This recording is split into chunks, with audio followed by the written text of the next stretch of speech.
Charlotte Gauvry, qui est actuellement, qui a un poste à l'université de Bonn comme chargée de recherche et d'enseignement. Alors, elle continue à habiter à Bruxelles, donc elle est parmi nous pour ceux qui voudraient la contacter, mais elle travaille pour l'instant en collaboration avec l'université de Bonn.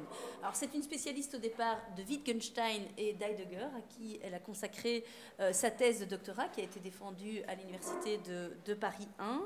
Et elle continue de questionner le modèle phénoménologique d'analyse de la conscience en première personne.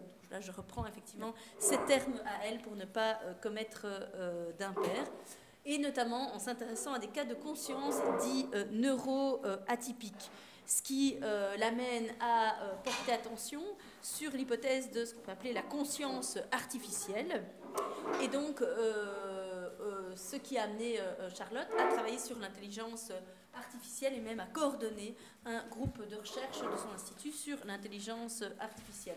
Alors, son premier livre, issu de sa thèse, portait effectivement sur Heidegger et Wittgenstein, s'intitule Heidegger-Wittgenstein, contexte monde ambiant arrière-plan, paru en 2017 chez Hermann. Et depuis lors, donc, elle a évolué dans ses travaux en proposant plusieurs ouvrages, articles et numéros de revues, à la fois sur la tradition wittgensteinienne, sur la tradition phénoménologique, et maintenant s'occupant de questions notamment telles que celles qui nous occupent, donc d'intelligence artificielle. Je te laisse la parole pour un exposé sur le côté computationnel, un mot qu'on n'a pas encore prononcé, je crois, de l'intelligence artificielle, donc l'intelligence, pardon, de l'intelligence humaine. L'intelligence humaine est-elle computationnelle? Et juste avant de te laisser la parole, juste je fais passer le livre de M. Handler, pour ceux que ça intéresse. Voilà, très bien. La promotion du livre. Très bien. Oui, c'est bon. Bon, laissez-moi d'abord vous remercier de cette invitation qui me fait extrêmement plaisir. Merci beaucoup Isabelle Host, Jeanne-Marie Roux, Valérie Aucuturier de cette invitation. C'est toujours pour moi un grand plaisir d'être ici à Saint-Louis/Louvain, tout en habitant à Bruxelles. Donc merci beaucoup. Je commence aussi par un disclaimer. Je ne sais toujours pas comment traduire ce terme en français. Je ne me considère pas comme une spécialiste d'intelligence artificielle. Je ne sais pas s'il y a beaucoup de philosophes qui se considèrent comme des spécialistes d'intelligence artificielle, mais il se trouve, et je n'ai pas de vision particulière à proposer sur l'intelligence artificielle, mais il se trouve qu'au cours de mes recherches phénoménologiques ou de mes recherches sur la conscience, j'ai rencontré différentes questions qui suscitent ma perplexité, et c'est donc de ces questions dont j'aimerais discuter avec vous, comme la question donc du caractère computationnel ou non de l'intelligence humaine. Donc je commence. Les récents succès de l'intelligence artificielle sont, je crois, incontestables. On en a bien sûr parlé depuis ce matin. Outre les résultats spectaculaires, évidemment, des nouveaux agents conversationnels, comme ChatGPT, bien sûr, il est clair que les algorithmes de l'IA sont aujourd'hui efficaces dans de très nombreux domaines. Le livre de Daniel Handler fourmille d'exemples, mais on peut évidemment citer le domaine des jeux, de la traduction, du pilotage, du diagnostic médical, de la conquête spatiale, et peut-être, de manière plus problématique, dans le domaine de la recommandation d'achat, du ciblage publicitaire ou politique, de la détection des fraudes, de l'attribution de crédits immobiliers, des peines de prison ou de l'usage militaire des armes. Alors bien sûr, ces mêmes succès sont à nuancer.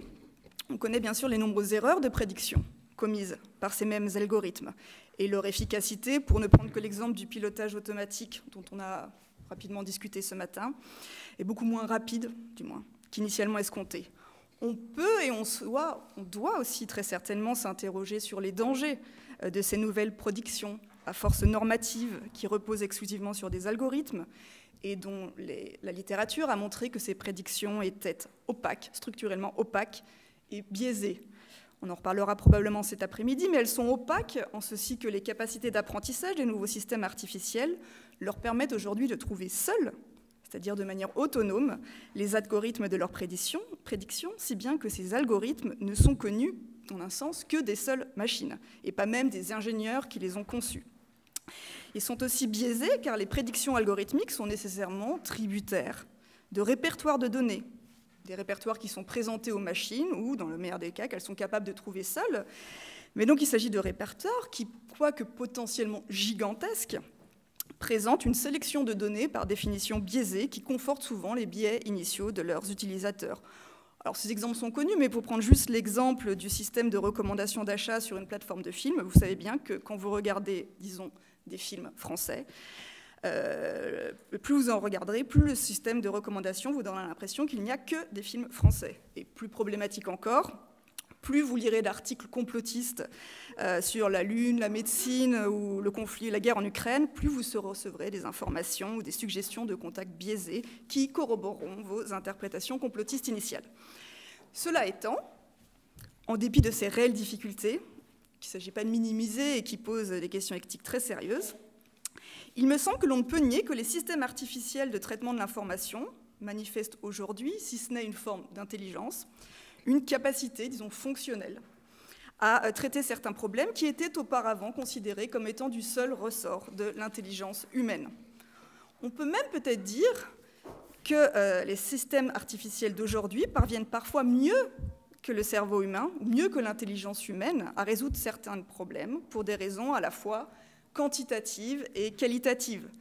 Et je crois que c'est un des grands mérites du livre de Daniel Handler, qui montre que ce qui est caractéristique des systèmes intelligents depuis au moins la révolution dite du deep learning, et qui s'amplifie aujourd'hui par les usages des modèles massifs de langage, il se trouve que les systèmes artificiels de traitement de l'information ont non seulement un avantage, je disais, quantitatif, sur le traitement humain de l'information, ceci qu'ils peuvent traiter en un temps très court un nombre considérable de données, mais aussi un avantage qualitatif qui tient à leur méthode singulière d'apprentissage.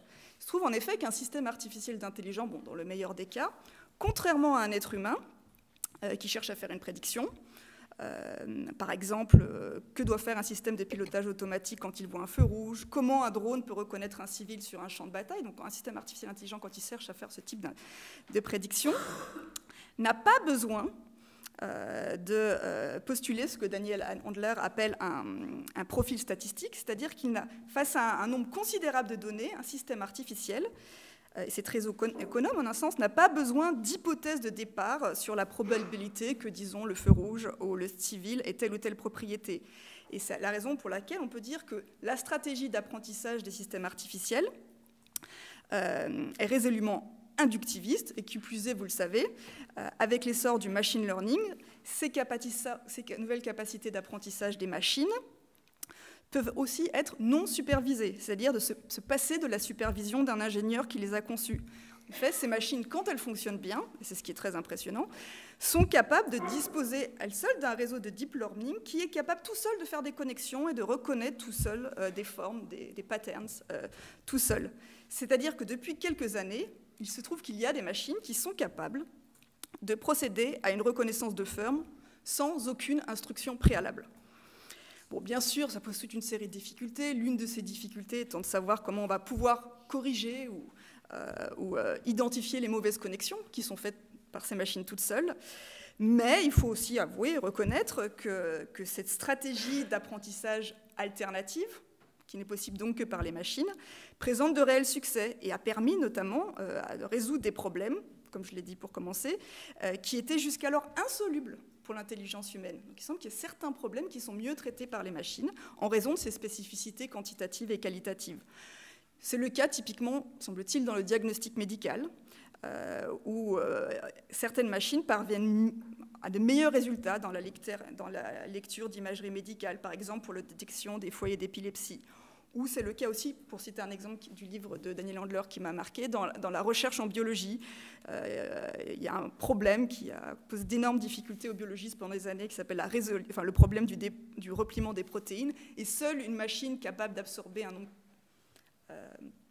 gigantesque de données sans avoir besoin d'un profil statistique préalable, a été capable de le traiter, ou du moins de faire des progrès considérables dans la résolution de ce problème. Pour récapituler, tel que je comprends les choses, les systèmes artificiels, au moins depuis la génération dite deep learning, sont certes biaisés, en ceci qu'ils sont tributaires des données qui leur sont présentées sans avoir eux-mêmes les capacités réflexives pour savoir que ces données sont biaisées, ce qui peut avoir des conséquences éthiques désastreuses sur leurs prédictions, mais ils sont aussi peut-être beaucoup plus libres parfois que l'intelligence humaine dans l'analyse, dans le traitement de ces données, ce qui s'avère parfois du moins fructueux. En tout état de cause, et c'est le point auquel je voulais arriver, il me semble indéniable qu'il existe aujourd'hui, disons, des systèmes de traitement de l'information qui sont au moins fonctionnellement comparables à ceux de l'intelligence humaine, tout en s'en distinguant, je le disais, pour des raisons quantitatives et qualitatives. Alors qu'on le déplore, qu'on cherche à le réguler ou à l'exploiter vertueusement, il s'agit de l'hypothèse, je dirais, raisonnable de l'intelligence artificielle, entendue non pas comme une réplique de l'intelligence humaine, mais comme une alternative qui s'avère ponctuellement fructueuse. Il me semble que c'est aussi ce que Daniel Adler appelle dans son livre la voie ananthropique.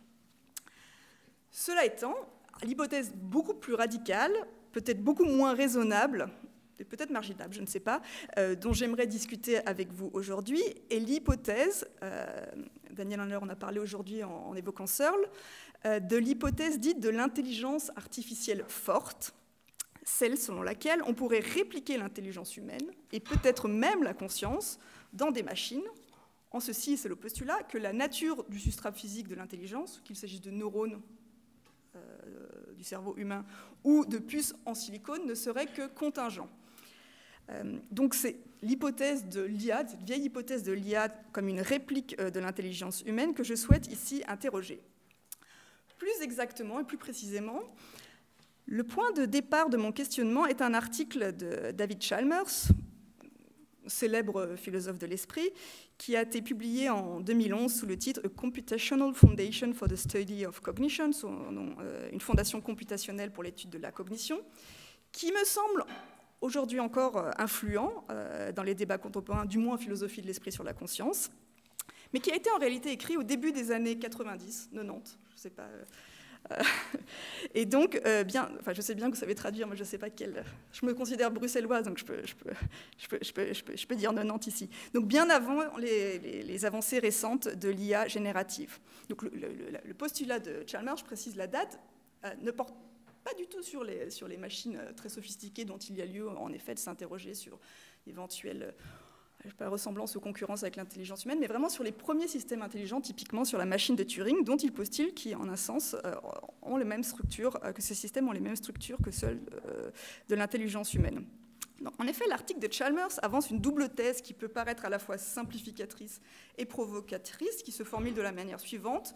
Donc, première partie de la thèse, la computation est une condition suffisante pour la cognition, et partant, dit-il, pour l'intelligence et même la conscience.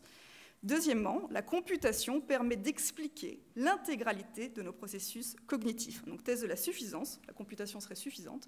Thèse de l'explication, on pourrait intégralement expliquer la cognition par un modèle computationnel.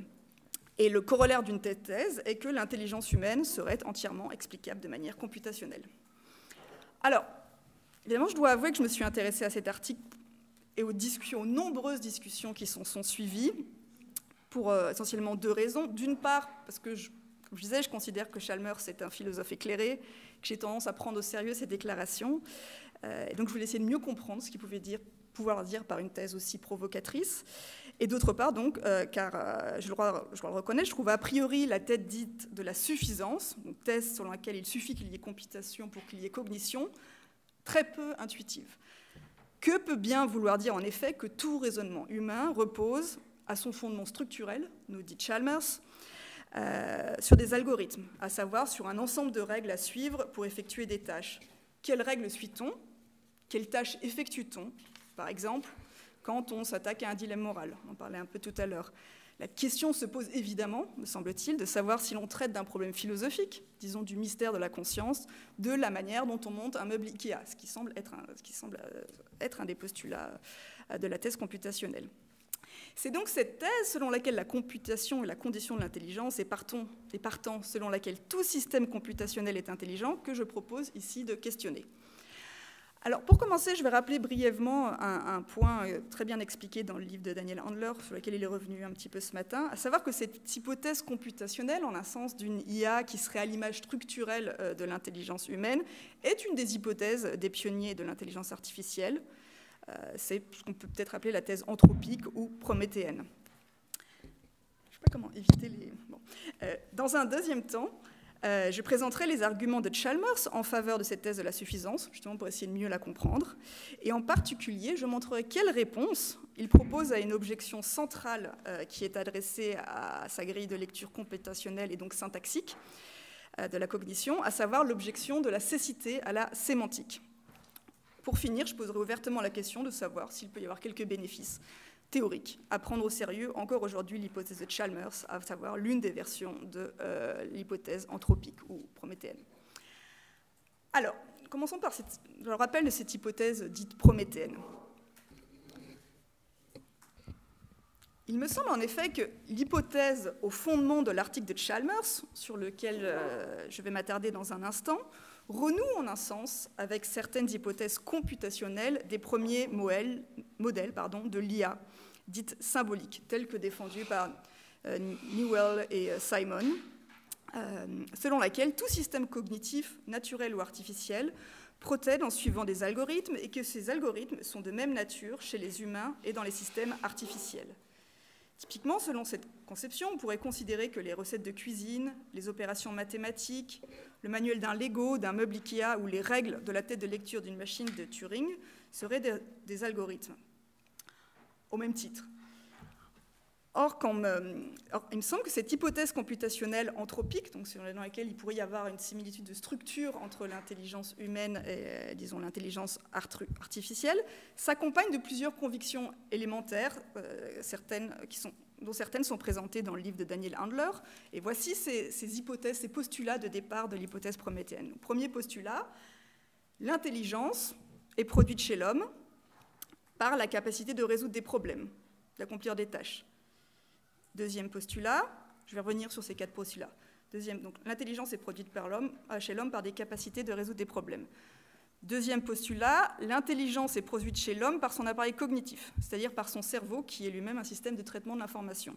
Troisième postulat, tout système de traitement de l'information, naturel ou artificiel, structurellement équivalent au système humain, possède l'intelligence. Quatrième postulat, ou plutôt conclusion, un ordinateur convenablement configuré pourrait produire de l'intelligence, c'est-à-dire pourrait reproduire tous les processus intellectuels, si complexes puissent-ils être. Et il semble que ces différentes conjonctures des années 50, mais plutôt peut-être généralisées dans les années 60-70, ont été renforcées dès l'origine par des découvertes en neurosciences, à savoir celle de la structure discrète ou non continue du tissu cortical, dont on découvre qu'il est constitué de neurones, et de cellules distinctes, et du caractère booléen du traitement de l'information envoyée par un neurone à ses voisins. Et sur la base de ces informations qui semblent être corroborées par certaines découvertes en neurosciences, on en retient parfois que le système humain de traitement de l'information est intelligent en vertu précisément du caractère discret et booléen de son réseau neuronal. Des caractéristiques qui se prouvent être précisément celles des premières machines de Turing. Mais évidemment, toutes ces hypothèses sont discutables et c'est pour ça que je propose de revenir donc sur ces 4 postulats que je viens d'énoncer. Donc commençons par la première hypothèse. Est-il vrai que l'intelligence humaine consiste exclusivement à résoudre des problèmes en suivant des règles? C'est une question que Daniel Handler a posée tout à l'heure. Est-il vrai que quand nous raisonnons, nous suivons une série de règles, que ce soit quand nous calculons ou même dans la vie ordinaire? Je citais les règles de cuisine et les manuels de construction. C'est effectivement ainsi que ça procède. Enfin, c'est de cette manière qu'elle procède. À l'étape 6, visser l'élément P à l'élément Q, puis chercher l'élément W, etc. C'est peut-être en effet ainsi que nous procédons pour toute une série de décisions qui requièrent notre intelligence. Quand j'appelle les secours quand un ami a une crise cardiaque, exemple de Daniel Handler, quand je traverse la rue, quand je décide de déménager, quand je choisis un prénom pour mon enfant, ou peut-être même quand je vais assister à une réunion parents-professeurs. Dans tous ces cas, peut-être un sens de dire que nous passons d'état en état, selon des processus réglés qui permettent ce passage. Par exemple, pour traverser la rue, je dois regarder à droite, puis à gauche, s'il y a une voiture qui arrive. Pour choisir un prénom, il faut que je choisisse un prénom qui me plaît, qui lui plaira, qui correspondra à ma classe sociale. Il faut que je me rende au service administratif concerné. L'hypothèse computationnelle est précisément que tout passage d'un état cognitif à un autre opère selon une suite d'opérations simples, exécutables mécaniquement et appréhendables par un système de règles. Évidemment, la question se pose, je crois que c'est ce que Daniel Handler appelait le moulinage tout à l'heure. Exactement, la question se pose de savoir si c'est le cas de tous nos raisonnements. Tous nos raisonnements procèdent-ils par moulinage, disons. Alors, si, comme je le suppose, le doute est permis, il me semble que la première question est de savoir à quel titre ce doute est permis et au nom de quels arguments nous pouvons mettre en cause le caractère computationnel de la cognition, disons, humaine. Pourquoi ai-je l'impression, ou peut-être même la conviction, que je ne suis aucun algorithme pour réfléchir au problème de la conscience, pour prendre la décision d'aller me promener ou pour regarder un tableau impressionniste? Alors, il semble, et c'est une des difficultés, que les principaux arguments dont nous disposions pour mettre en cause cette hypothèse, donc selon laquelle l'intelligence humaine est computationnelle, sont de type introspectif. Quand on me pose la question, ou quand je vous pose la question, est-ce que vos processus réflexifs sont computationnels?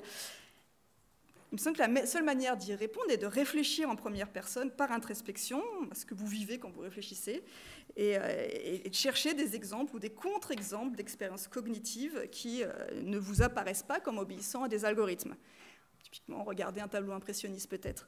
Mais le problème de ce type d'argument, c'est que, bon, vous savez, la recherche en psychologie a bien montré depuis longtemps qu'on ne pouvait pas faire complètement confiance à l'introspection.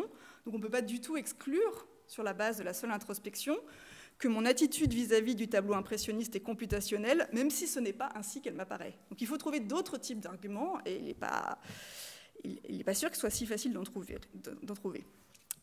Par ailleurs, la deuxième hypothèse que je mentionnais tout à l'heure, qui est à l'origine de la conviction prométhéenne, est peut-être tout aussi contestable, mais aussi tout aussi difficile à démettre. Je la rappelle. Est-il vrai que l'intelligence humaine est produite chez l'homme par son cerveau en tant que système de traitement de l'information? Alors, pour commencer, est-il vrai que le cerveau produit des algorithmes? Ici, je crois, et c'est aussi une des réponses de Daniel Handler dans son livre, il semblerait que ce soit une question d'échelle et de ce qu'il appelle de niveau pertinent de description. On peut dire que, et c'est évidemment un des mérites des avancées prodigieuses des sciences cognitives ces 50 dernières années, il semble vrai que, du moins au niveau neuronal, cela a tout à fait un sens de parler de traitement de l'information selon des règles algorithmiques. Cela étant, évidemment, même si on accepte le caractère computationnel du traitement de l'information par le système neuronal du cerveau, est-il vrai pour autant que le cerveau est le siège de l'intelligence? Énorme question, mais qui est au cœur de toutes ces hypothèses.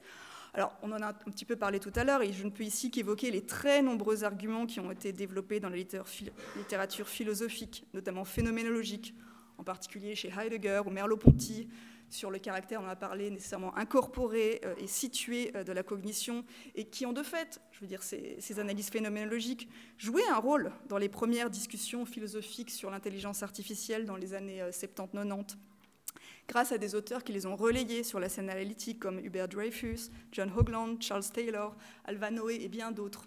Donc ces arguments ont été largement mobilisés.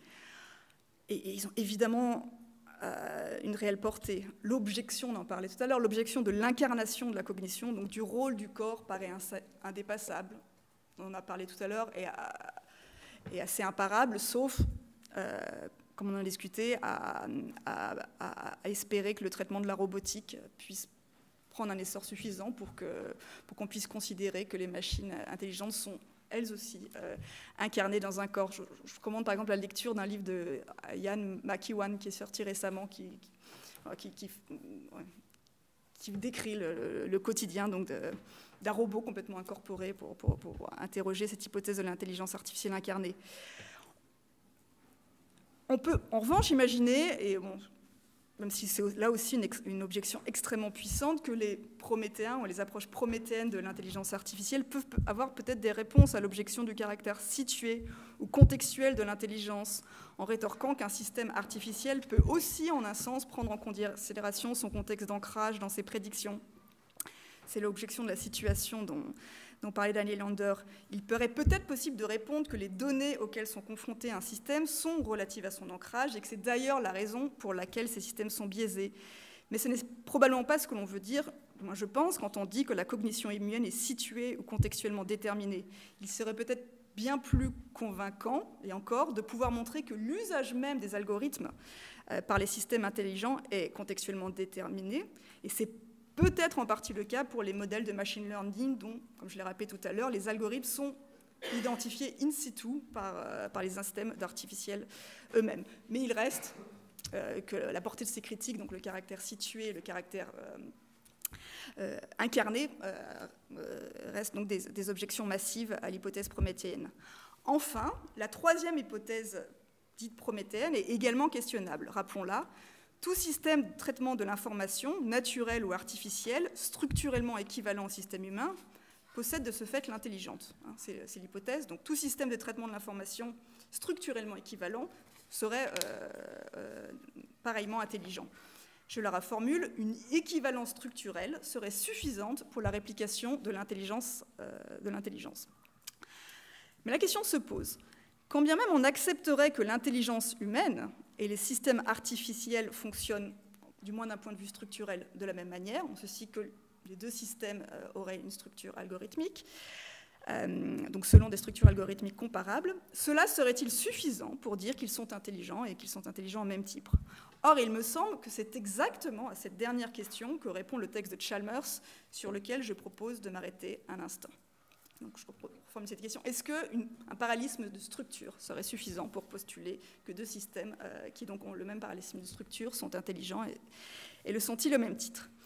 Parce que tel que je le comprends, l'objectif de l'article de Chalmers, qui énonce, rappelez-vous, la thèse computationnelle, donc la thèse de la suffisance computationnelle, donc qui a été publié en 2011, mais écrit à la fin des années 90-90, est précisément de montrer que la condition suffisante de la cognition est seulement structurelle, seulement syntaxique, si vous voulez, et non pas sémantique. Le corrélat intéressant de sa démonstration porte sur le caractère, du coup, contingent du substrat de la cognition. Ce qu'il dit, c'est qu'un système computationnel soit fait de neurones ou de silicone, peu importe, ce qui compte, c'est que le système physique dans lequel s'implémente la cognition soit computationnel. Je vais expliquer ce qu'il entend par computationnel dans une seconde, mais à ce titre, pour lui, même les tout premiers systèmes d'intelligence artificielle, typiquement la machine de Turing, qui joue un rôle central dans l'argumentation du texte, c'est-à-dire des systèmes qui ne sont précisément pas encore dotés des capacités d'apprentissage autonome, sont déjà des systèmes intelligents, puisque la seule condition pour lui est structurelle. Alors pour rendre sa thèse plausible, Chalmers commence par définir ce qu'il faut entendre par computation. Et la question se pose, en effet, y a-t-il computation dès lors qu'il y a des règles à suivre pour résoudre un problème? Chalmers doit en particulier parer à deux objections. La première est appelée l'objection de la trivialisation. C'est une objection qui vient de Putnam dans l'appendice de Representation and Reality, mais qui a été ensuite reprise par Searle Dreyfus. Et je la cite ainsi. Si l'on postule que le substrat de la cognition est contingent, comment alors éviter la conclusion selon laquelle n'importe quelle entité physique mécanique prêt pour résoudre un problème, disons, c'est l'exemple de Searle, un système de canalisation, serait pas aussi le support de la cognition. C'est la première objection, de la trivialité. L'autre objection qui vient encore de Searle, par exemple dans The Rediscovery of the Mind, est celle qu'on appelle l'objection de la vacuité. Et elle consiste à dire que si c'est la computation qui est la condition suffisante de la cognition, alors il semble que n'importe quel système qui procéderait selon un ensemble de règles à suivre serait intelligent. L'exemple de la digestion est souvent présenté. La digestion, d'un sens, opère en effet selon des algorithmes. Pour digérer, il faut transformer des molécules complexes en molécules plus simples pour qu'elles puissent être absorbées par le tube digestif. Cela signifie-t-il que la digestion est intelligente? Alors, pour répondre à ces deux objections, à savoir l'objection de la trivialité et de la vacuité, ou si vous préférez du système de canalisation et de la digestion, Chalmers précise que la computation n'est ni seulement un ensemble de réactions mécaniques destinées à remédier à un problème, ni seulement un ensemble de règles formelles. Selon lui, c'est selon cette définition que tient sa thèse de la suffisance, pour qu'il y ait computation, il faut qu'il y ait à la fois des règles mécaniques et des règles formelles, et qu'il faut qu'il y ait une relation isomorphe entre ces règles causales et ces règles formelles. Il ajoute que c'est ça, la condition de la cognition. Donc cette relation isomorphe entre les règles causales et les règles formelles. Donc sa thèse est la suivante. Pour qu'un système physique, qu'il soit fait de neurones comme le cerveau, de silicone comme un cerveau artificiel, de rubans et de têtes de lecture comme une machine de Turing, implémente correctement la computation, il faut qu'il y ait ce qu'il appelle une invariance organisationnelle entre les lois causales qui régulent le système physique et les lois logiques de la computation formelle. Et ces lois sont dites donc des invariants organisationnels si elles sont, comme je disais, isomorphes, et donc si elles sont totalement indépendantes du substrat physique.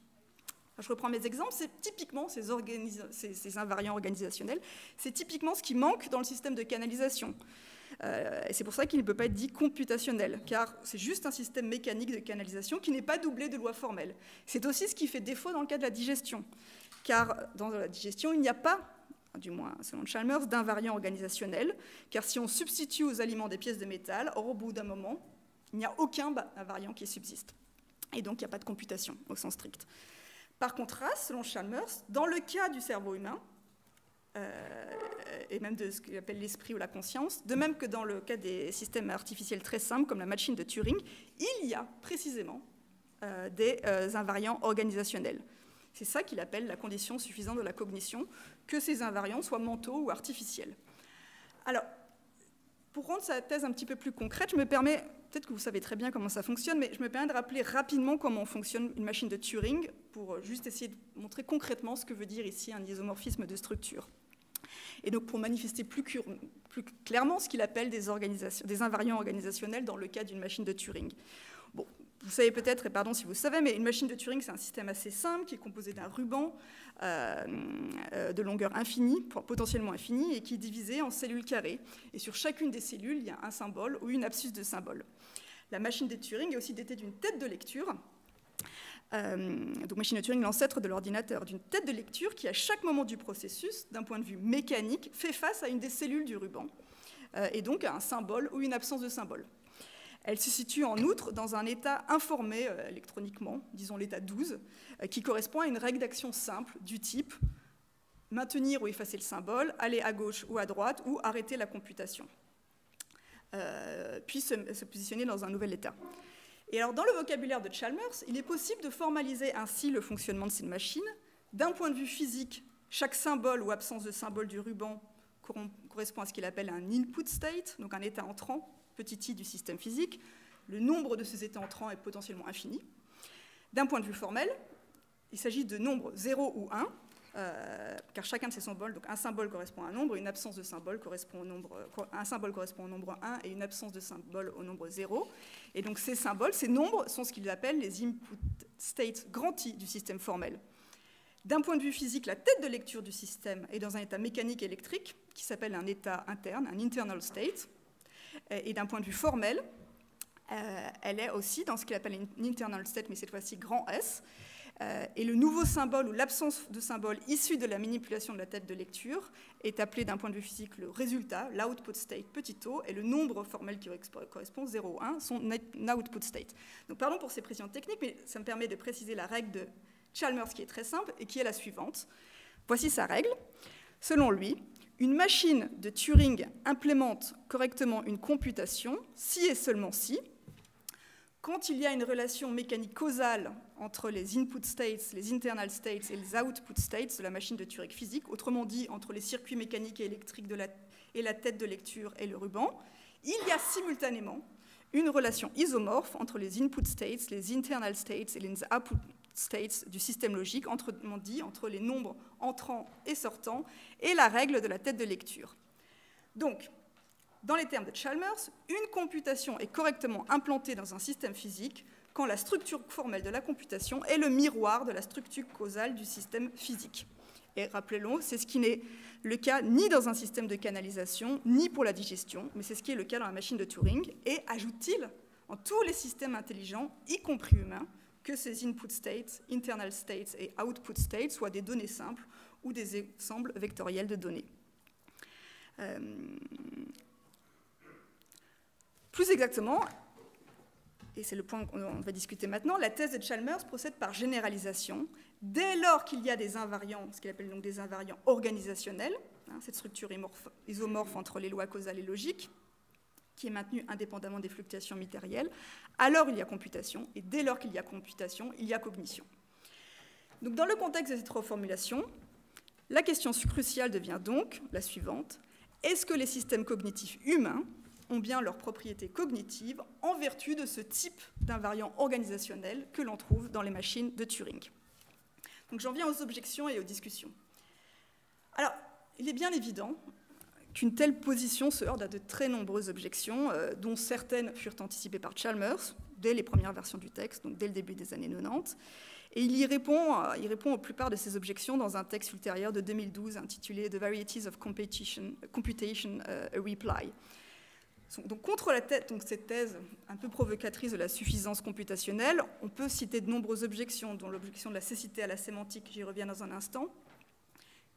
Il semble étrange de dire que la cognition ne relève que de règles syntaxiques et qu'elle est donc, en un sens, indifférente au rôle des représentations dotées de sens, du langage utilisé pour la programmation, des intentions du programmateur ou du système. À cela s'ajoutent d'autres objections, comme l'objection de la potentielle multiplication des esprits pour un même système. Si c'est la computation qui conditionne ce que Chalmers appelle parfois the mind, ou la cognition, cela veut-il dire qu'il peut y avoir plusieurs minds pour un même système? Ou enfin l'objection du caractère incomplet de l'explication computationnelle.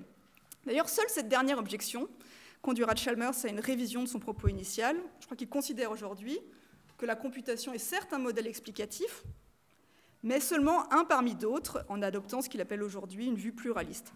Cependant, le point important est qu'au fil de ses réponses, donc de 1990 à aujourd'hui, il ne remet jamais en question son idée initiale, c'est-à-dire cette thèse inaugurale du caractère suffisant de la computation pour la cognition. Alors je m'attarde sur l'objection principale contre sa thèse, à savoir l'objection de la cécité à la sémantique. Car il s'agit, alors là, indépendamment de Chalmers, d'une vieille objection, donc contre la thèse computationnelle, que l'on trouve déjà, bien sûr, chez Searle, et qu'il formule ainsi en 1984. Elle repose sur ces principes-là. Enfin, l'objection est la suivante.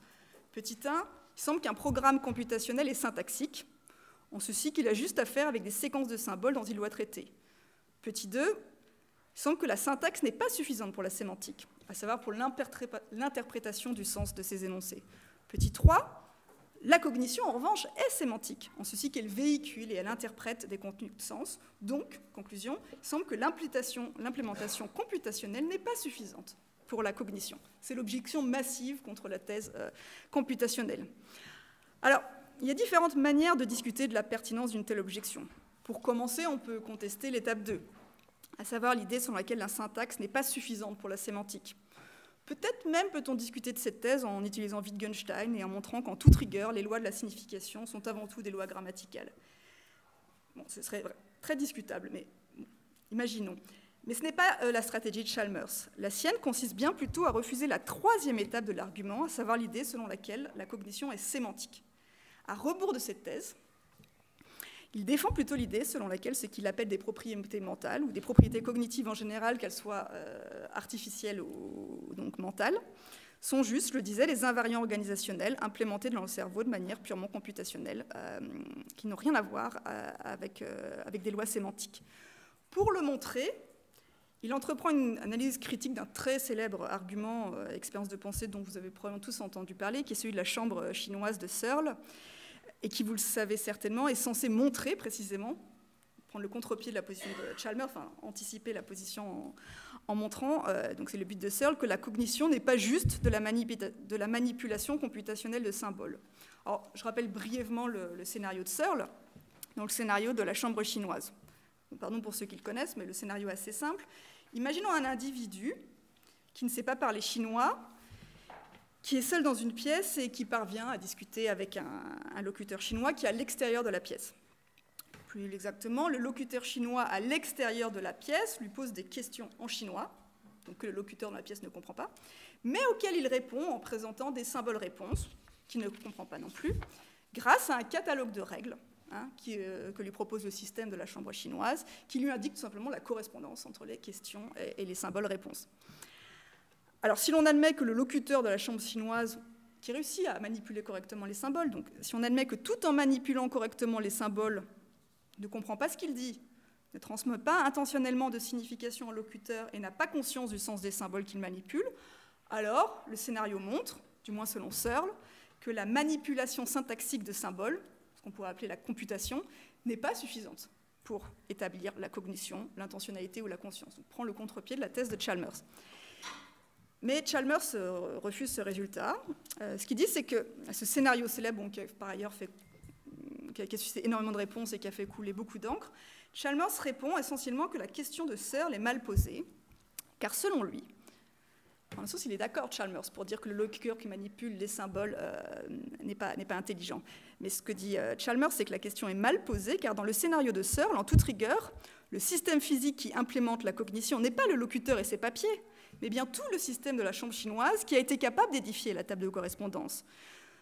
Donc, comme il l'a montré avec l'exemple de la machine de Turing, sa thèse est que la computation, c'est pour ça que je suis passée par ces détails un peu techniques, mais sa thèse c'est que la computation, pour être correctement implantée, ne s'appuie pas seulement sur les inputs des questions et les outputs des réponses, mais sur ce que Chalmers appelait, rappelons-le, l'état interne du système. Or, dans le scénario de Searle, c'est le système global de la chambre chinoise qui opère la computation et qui est potentiellement intelligent, non pas le locuteur qui ne fait que saisir et tendre de symboles, de même que c'est la machine du Turing dotée d'une tête de lecture qui est potentiellement intelligente, et non pas seulement le mécanisme qui place le ruban sous la tête de lecture. Chalmers, c'est là où il a une proposition un peu plus originale, il propose de réviser le scénario de Searle en imaginant une autre expérience de pensée qui corrobore, cette fois, selon lui, sa propre thèse, à savoir la thèse de la suffisance de la computation.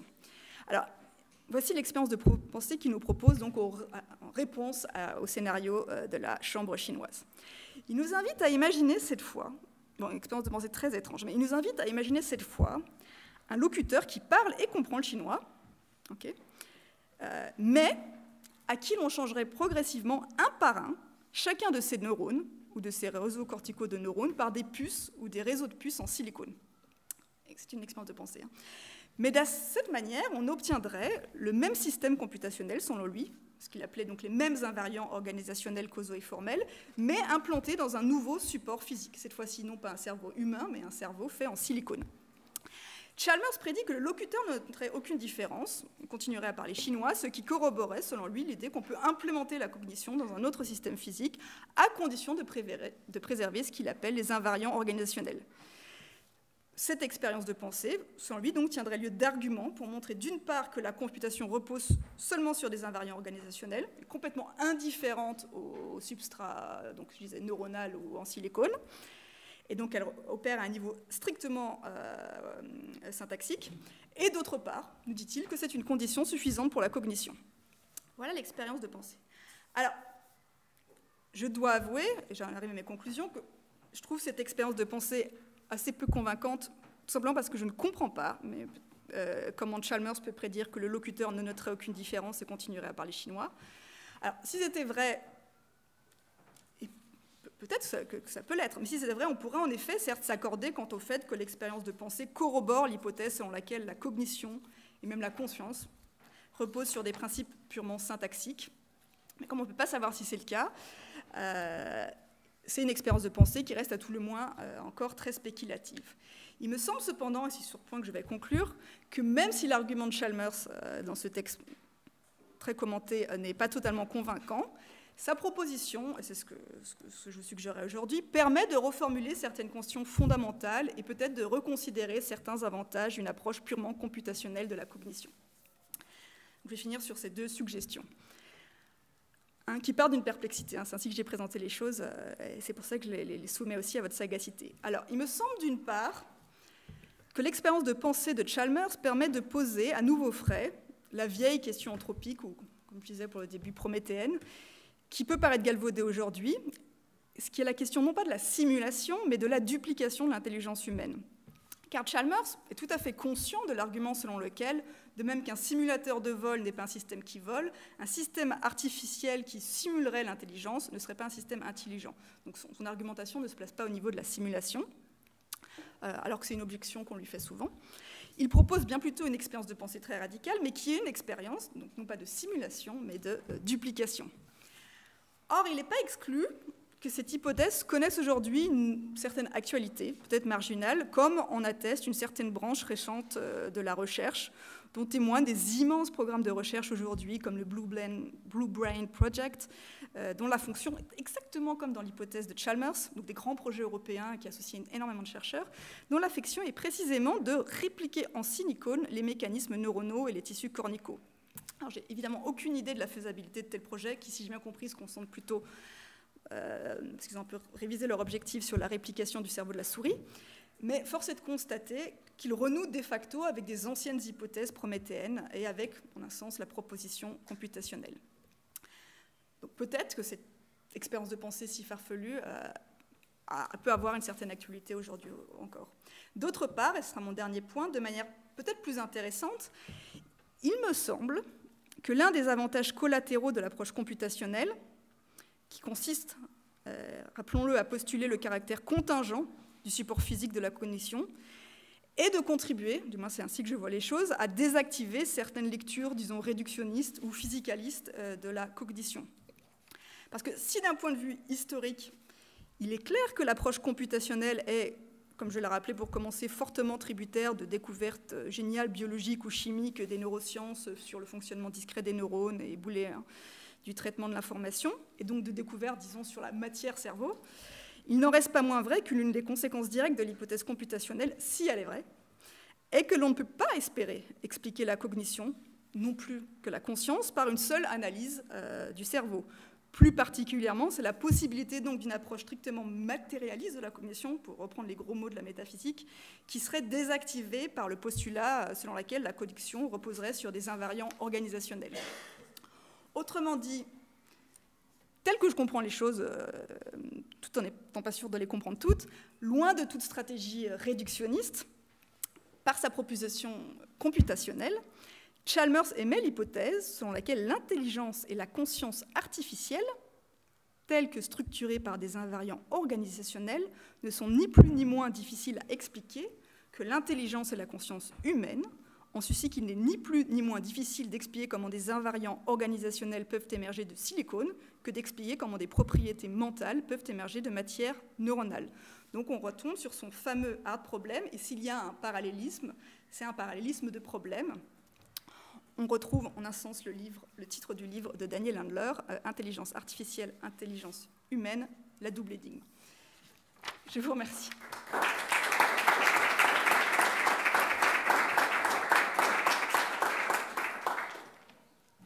Merci beaucoup Charlotte pour ce très bel exposé qui faisait une magnifique suite.